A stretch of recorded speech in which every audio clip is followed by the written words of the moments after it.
Okay, so here's my January recap. I only read three books this month, but let me go through them. I probably have videos on the reviews, I don't know, detailed reviews, but anyways, my video reviews of these books are probably within the grid.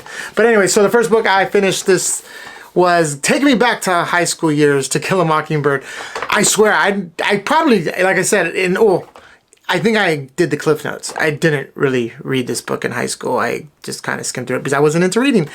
But it was perfect because now that I'm reading, this book is absolutely amazing. This is a freaking awesome book by Harper Lee. No wonder it's like one of the highest regarded books in literary. But anyways, To Kill a Mockingbird, definitely if you haven't read it, read it, I guess, yes, because I feel like I just read it. But anyways, reread it. I'm sure a lot of people have read this book, but reread it. It's an amazing book. I know somebody that rereads this like every so many years and they enjoy it every single time. But anyways, To Kill a Mockingbird, loved it. The Mighty Red, I know I talked about this a few times.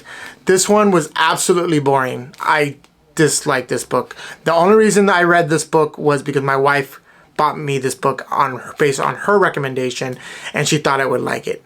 And I had said I can see why she thought, but unfortunately, no, I did not like it. The only reason I'm working on my rating system, but this is definitely a book that's on my lowest. Like, you know how my quote is, life's too short to read boring books. Well, this was a waste of time in my life to read this book. I would have not have finished it, but my wife, like I said, bought it for me, so I had to finish it. Anyways, do not recommend this one. Sorry.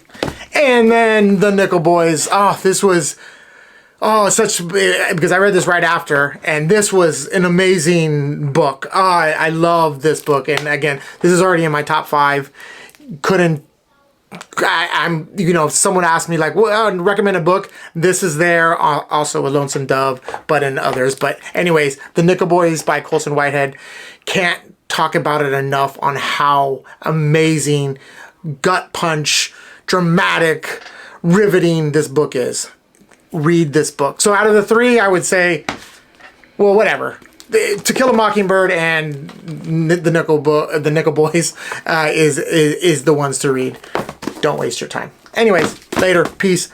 Keep reading and cheers.